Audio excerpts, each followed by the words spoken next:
let's do this. Good afternoon, everybody. Appreciate your presence. Thank you for being here. My name is Gil Cedillo. I'm joined by my colleagues. And it is the Housing Committee, August 8th, 2018, room 1010, City Hall, 3 p.m., 3 p.m. plus. I thank you. We are looking forward. We've got multiple items.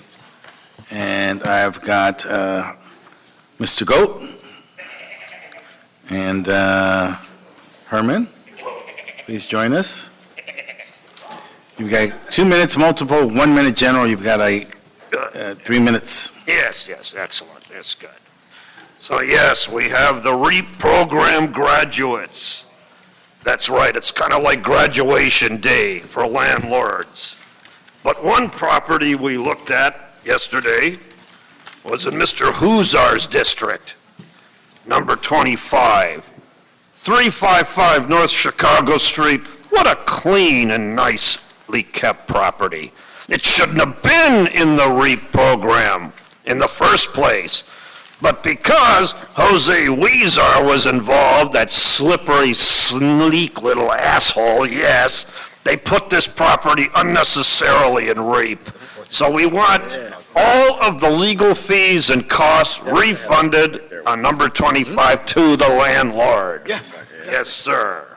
And then again, we have Marquise Harris Dawson with his disability not paying attention, yes. So then we have number 34, the Inner Law City Center. Yes. Why is it called the Inner Law City Center? Because it's inside the inner city, stupid. That's why, yes. I mean, you wouldn't want to have the Beverly Hills Law Center here, because if you did, everybody would be living like they're in Beverly Hills, and we want to keep everybody in the ghetto in CD number 8. Right, Marquisi? Right, yes, that's right. And then, of course, we have the Code Enforcement Terrorists on number 35. Code enforcement is the biggest since the Nazis were put out of business in 1964. Well, they were put out in 1945, but then my uncle brought a few of them in from Argentina. Yes. And then they went to work for the city of Los Angeles. Code enforcement officers are domestic terrorists. That's right. And we need to protect ourselves from these terrorists.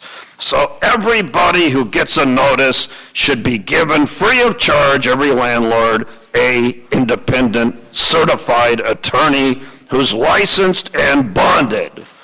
And they should not be Paul Krikorian type attorneys, because his law license has been suspended for the past 2 years because, one, he's a retard, and number two, he's a de facto unindicted co-conspirator, criminal, and idiot, yes. So then we have all of these additional items. Now we're on to general comment.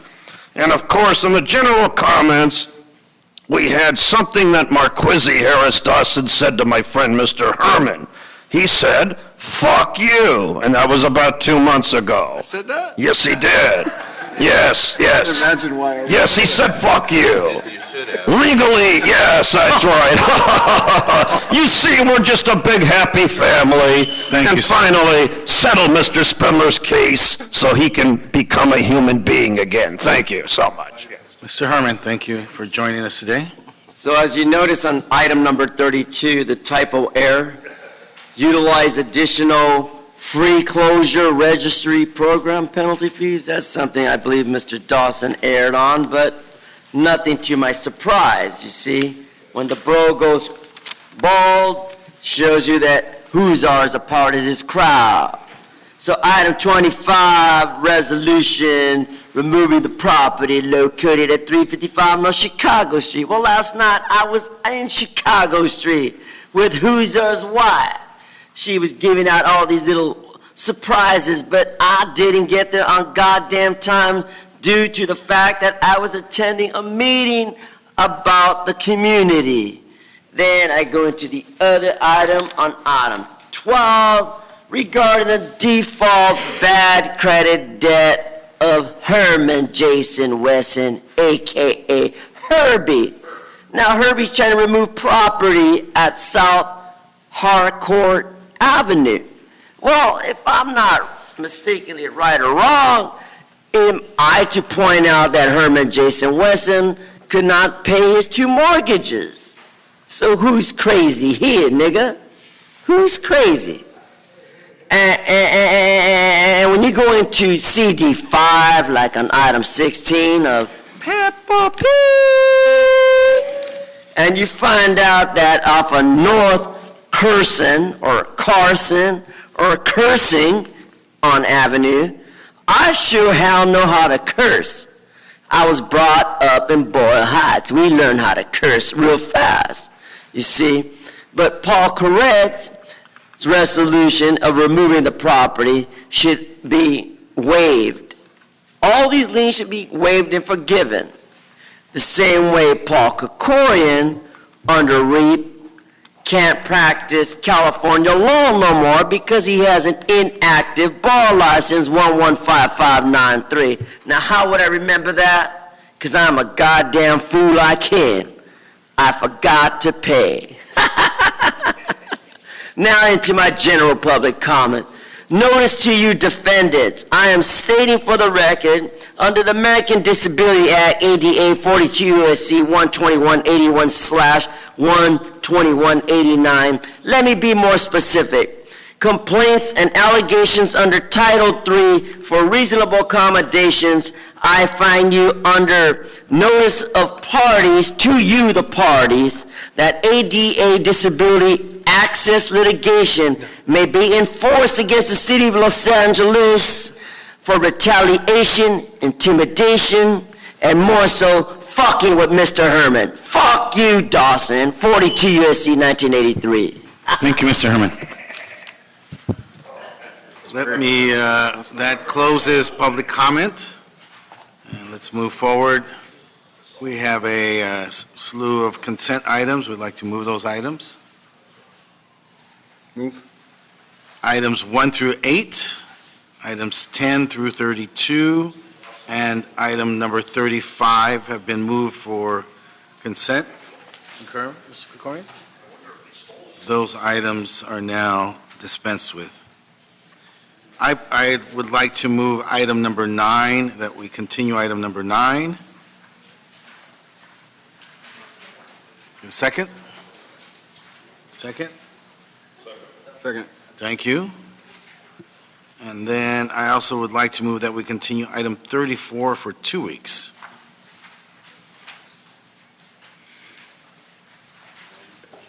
No objection? Mr. Clerk, is there any? Looks like we are now on 33 then, if you wish to hear that item. Okay. Item 33. Item number 33, HCI DLLA and CAO reports and resolution relative to authorization for the issuance of up to $32,007,814 in tax-exempt multifamily conduit revenue bonds or notes for the development of the SP7 apartment scattered site project and related matters. Take a motion to move the report.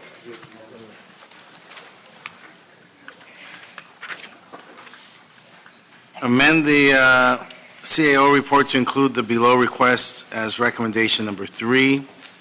Authorize the general manager of HSID or designee to reduce the interest rate of the SP7 project's proposition HHH loan of $12 million from 3% to a 1% simple interest rate.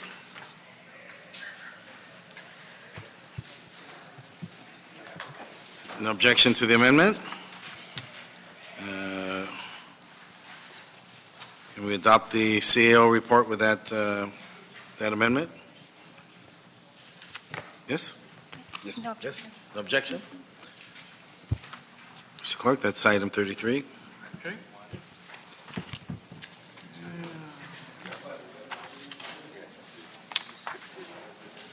Yes.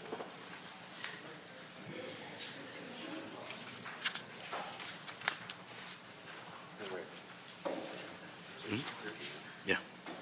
And we got 31. It's coming up. 32.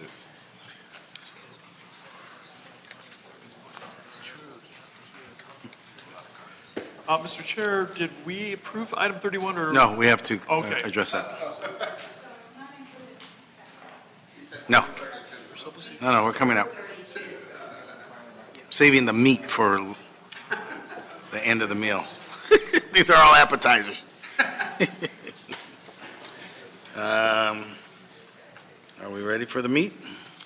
Okay. In that case, item 31, motion Koretz Wesson relative to the feasibility of enacting a right to counsel ordinance and/or program to ensure that tenants have access to the information and representation they need when faced with alleged landlord harassment, rental agreements and lease rules, and eviction. Okay.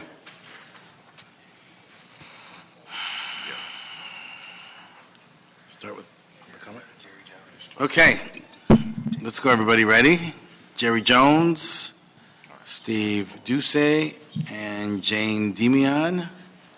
Public comment.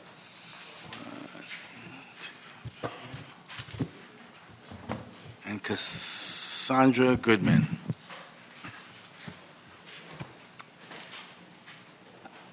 Mr. Jones. Hi, Jerry Jones, Intercity Law Center. We're in support of the motion.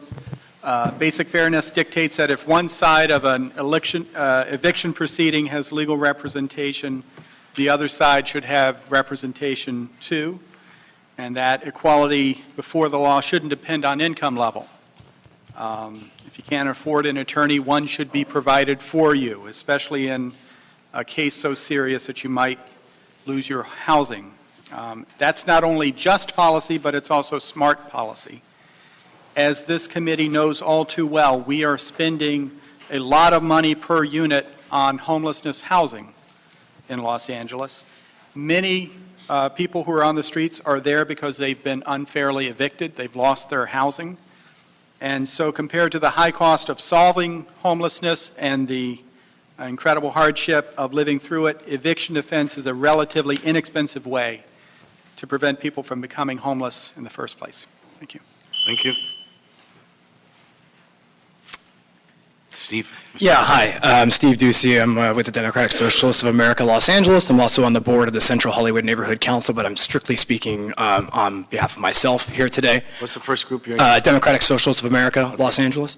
Here in support, obviously, of the Right to Tenant Council motion. Right now, the agenda says that there are 2 community impact statements on file for this. There's actually 4 now. They're all in support. I urge council to move swiftly on this. I understand there's 120 days between now and when this report is supposed to come back.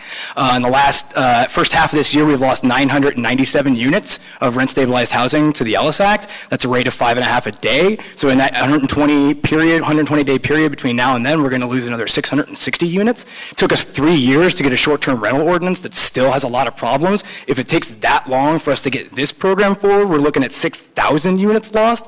So I urge us to move with fierce speed on this because tenants can't wait. They're in crisis now. Thank you. Jane. Jane Demian. I'm an Assembly District 51 delegate and a member of the LA Tenants Union.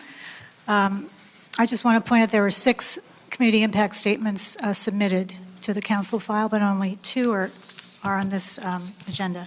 But there are you said there were 4. I think there's 4. There's a total of 6 submitted that I know of. Anyway, all tenants have a right to counsel.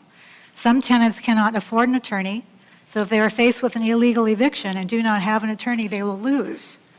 Illegal evictions are increasing in Los Angeles, where tenants are faced with habitability issues and harassment designed to force them out. When tenants are not forced out this way, landlords use illegal means to file eviction notices and unlawful detainers. If tenants have a right to counsel, they are more likely to win in court and stay in their homes. This motion also links the increase in evictions in 1 year in LA City, a staggering 30,000, to the increase in the number of newly homeless people, according to the last homeless count. This link, increased evictions leading to increased homelessness, is the reason for implementing a tenants' right to counsel program. Besides the moral and humanitarian aspects of making sure tenants have housing, keeping people in their homes will save the city money from having to manage even more homeless people living on the streets and in their cars. The Shriver Civil Council Act of 2011 was a pilot program instituted in 7 areas of California, including Los Angeles. It is a good idea, but it is a limited program and does not provide enough legal counsel to all the tenants who need it. I'm also referencing the right to counsel law in New York and now in San Francisco. We need a tenants' right to counsel program in Los Angeles. Thank you. Cassandra, please. Good morning. My name is Cassandra Goodman. I'm a supervising attorney with Neighborhood Legal Services, the lead agency for the Shriver Housing Project, a collaborative of 4 legal service agencies, including Inner City Law Center, Public Counsel, Legal Aid Foundation of Los Angeles, and we're based out of Stanley Moss Courthouse in downtown Los Angeles. As was mentioned already, the Shriver Housing Project has been a national model for many of the right to counsel programs nationally. And since our program was piloted at Mosque almost 6 years ago, we've been able to employ about 16 attorneys to represent families in their housing and eviction cases. To date, we have assisted well over 10,000 individuals and their families in their unlawful detainer cases. We've also been evaluated by several evaluators to assess what the impact of our services has been, and they have clearly demonstrated that we have had significant impact in the cases where we've represented people, not only to keep them in their homes. Go ahead. May I keep going? Please finish.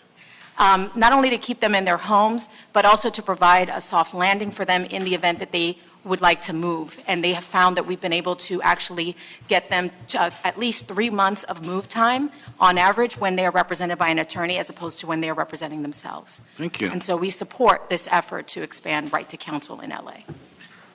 Janet Canyon, Caitlin Quackenbush, Robert Reed, and Walt Centervit. Walt? Janet Gagnon with the Apartment Association of Greater Los Angeles. We represent the mom and pop owners throughout the city of LA. Many of our members own 10 or fewer units. Many are on site with their tenants. They are oftentimes retirees that spent decades working to be able to afford that property, and it is their next egg for themselves and for a few of their neighbors to provide housing. So ours are the affordable rental housing providers in the city. The problem with this ordinance or proposed ordinance is that the right to counsel simply gives money to defense attorneys. It does nothing to help tenants pay their rent. And we would encourage this city council that if you've got $4 to $5 million, which is what the city of San Francisco estimates that the program will cost, that you give it in the form of vouchers so that people can avoid the eviction process entirely. Thank you. And I just say, if you're going to give counsel to one side, you should also make it affordable to the other side for the mom and pops based on their financial need as well. Okay, thank you. Hi, Caitlin Quackenbush. I'm a graduate student at UCLA, and I'm speaking on behalf of myself. Currently, we have a severe imbalance of power. Landlords almost always have representation, and tenants rarely do, whether it is because they don't have the resources or they don't know where to go, and tenants deserve representation too. Also, so that we do have the Shriver and other programs in place, however, they only cover a small percentage of all Angelenos facing displacement, and therefore are not enough or equivalent to a right to counsel. But because of these programs, we already know that with representation, tenants have a far better chance of settling or kicking out their eviction than tenants without representation. A right to counsel would help keep people housed and prevent people from becoming homeless.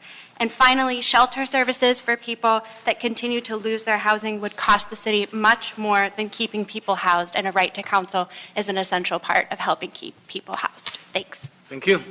Sir? My name is Robert Reed. I'm with Inner City Law Center, and also I've been an eviction defense attorney for the last 14 years. Over that time, I've litigated and gone to trial on cases that involved a tenant who allegedly violated a no pets policy by having a goldfish, a tenant who removed an old moldy carpet that a landlord refused to fix and then installed a new carpet. The tenant was told if they didn't replace the old carpet that they've altered the premises and would be evicted. And also a case where, lease that said 2 adults and 1 child are allowed to live in the apartment, the tenants were being evicted because the child turned 18. Without an attorney, all of these tenants would have been intimidated into moving. Right to counsel is vital to keep people in their rent-controlled apartments because the people who have the least are the ones perceived to be the most powerless and subject to eviction and losing their apartments. Thank you, sir. Hi, I'm Walt Centerfit. I'm an evicted tenant and a member of the Los Angeles Tenants Union. I'm glad to have the opportunity to speak on this. Thank Councilman Koretz and thank each of you who have, I believe, indicated your willingness to support this motion going forward to council. We very much believe that this is an important step to extend the right to counsel and civil rights for people who need it the most at a time when our civil rights across the board are being wildly assaulted by the federal government. One of the things that I would just like to say is the devil will be in the details. I know a lot of people will have questions, how much it costs, how it will be operated, how broadly it will cover. We have an awful lot of information to help bring to HCID and the city attorney to help speed up this process because San Francisco has enacted Prop F earlier this summer. New York City passed it by council motion last year. Both of them had a process leading up to their decision that we don't have to duplicate. We have data showing that it's cost effective. We want to, and a lot of us in this room will cooperate to make it available so that we can move forward rapidly. Thank you. Mr. Bickhardt, I'm sorry I missed you. Claudia Brick, please join us. And then I've got Steve Diaz and Elisabeth Rivera.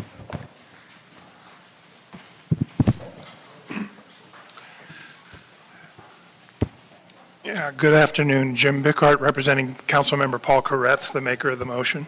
Councilmember Koretz asked me to make a brief statement today regarding his purpose in proposing that the city look at the concept of right to counsel. The idea was partly inspired by Mr. Cedillo's successful effort last year to provide help to people facing deportation, and also by the high number of new homeless counted in January who had homes within the year previous. To be clear, this is a proposal whose content and shape isn't close to being determined yet. This motion is meant to begin the process, not conclude it. There are countywide statistics indicating every year that there are tens of thousands of formal evictions taking place in the region every year, not to mention tenant buyouts and numerous other kinds of landlord-tenant disputes we know about from dealing with our constituents. The current network of legal services entities providing help to tenants in need reaches several thousand clients a year, leaving the vast majority of tenants on their own. Can I conclude? Yeah, some of whom can't afford to hire representation if they need it. So the motion is intended to call for a look at how the city might expand the current network's capacity to serve more eviction clients in legitimate distress, provide help to tenants dealing with problems, and generally educate more tenants with regard to the laws and their rights. Knowing there will inevitably be funding limitations, there is likely no way this proposal could provide free legal services to every tenant faced with eviction, but we should start somewhere. Councilmember Koretz asks for your approval of the motion so we can get to work. Thank you.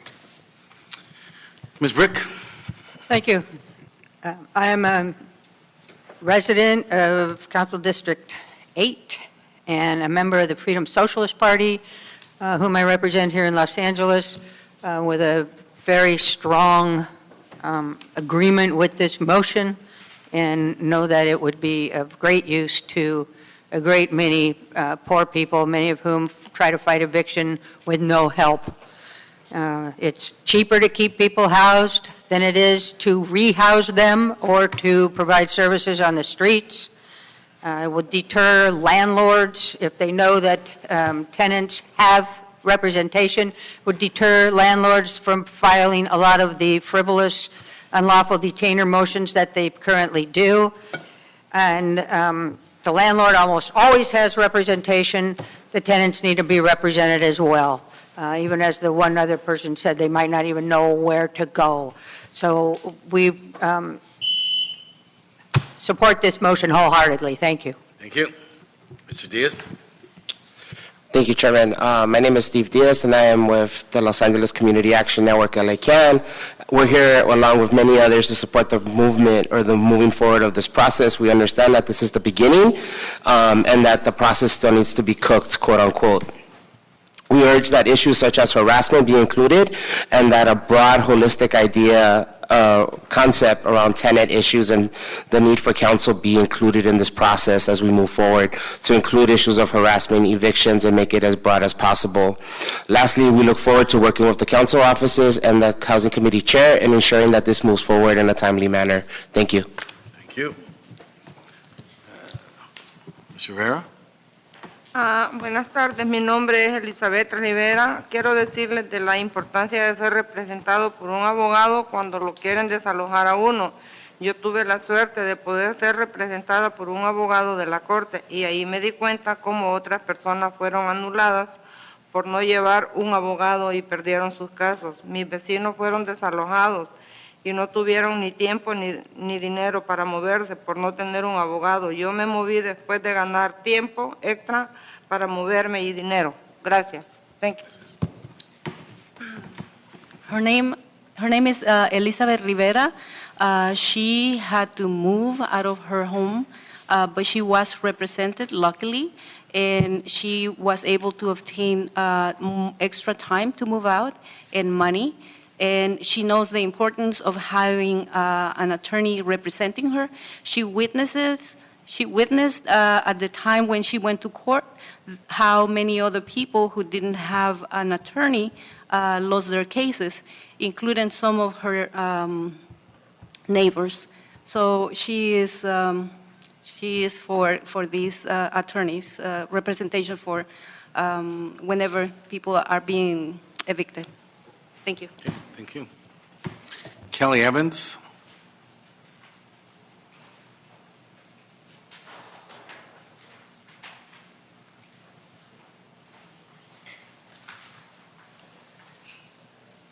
Good afternoon, council members. My name is Kelly Evans. I'm from Public Counsel, and we're in support of this motion. Public Counsel provides direct legal services to tenants, including eviction defense, representation, as well as comprehensive legal support in fighting harassment and other unlawful housing practices. We work with organizers and tenant leaders, fighting every day to protect housing opportunities for the most vulnerable residents in Los Angeles. However, even together with our legal services partners, we cannot address all of the need in the city. A right to counsel ordinance that would provide the means to represent low-income tenants with their housing needs would address both the city's housing crisis and its homelessness crisis. Tenants with access to legal representation have a far better chance not only of staying in their homes or negotiating a meaningful settlement, but may also be able to avoid court proceedings altogether if a lawyer intervenes on their behalf when they're facing harassment or dealing with substandard living conditions. Simply put, a right to counsel would help keep people housed and prevent many folks from becoming homeless.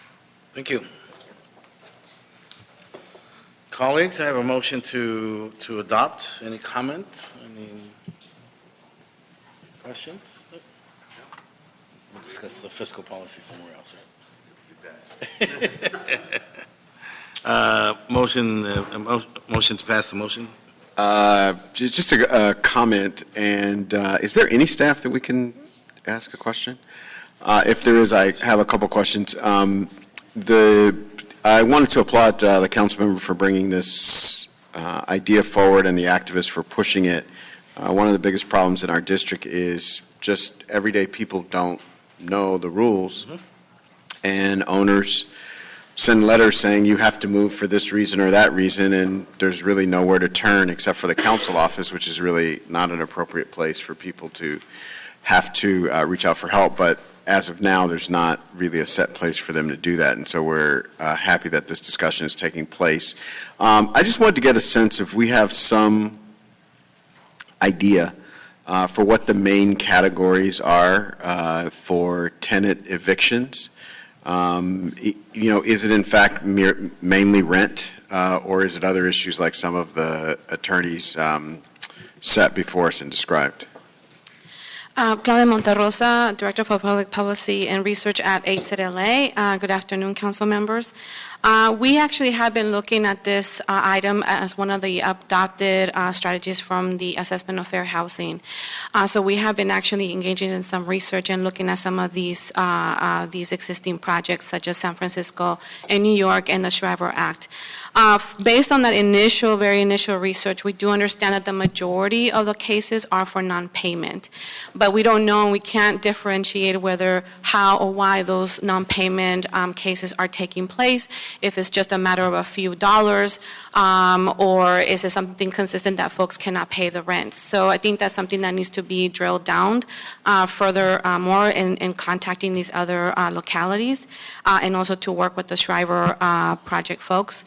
There are also, and this is hearsay, we do know that there might be some harassment, so it will be a matter of trying to figure out if it's for reduction of services or removing some of, available items for tenants, or if they're not complying, or if there's issues with issues. So there should be also a fair lens approach to this issue. So it's a variety of spectrums, and we are going to be looking at some of the data that the city does receive and based on the complaints. And we are also looking at LAPD data that records tenant harassment calls to the LAPD, which we did find that there are several thousands of those calls on a yearly basis. And just in general, I'd like to say that we did do a preliminary review of how many folks in the city live below the poverty level, and we found that, let's see, that we have about 45% of the population in the city of Los Angeles is under the 200% poverty level, and that's really the standard that has been set so far for all these programs in New York, in San Francisco, and also the folks that the Shriver Project serves. Thank you so much. An additional question about these programs in San Francisco and New York. Do they take any look at the vulnerability of particular tenants? So, for example, in Council District 8, I'm very alarmed when someone who's in their 70s calls our offices and says, our landlord says we have to move. There's no way that person's going to find another place anywhere nearby. That's different than, someone who may have just moved into the place and who's working and who's so on and so forth. And so do those programs have any differentiation that looks at the vulnerability of the particular tenant, or does it treat everybody the same?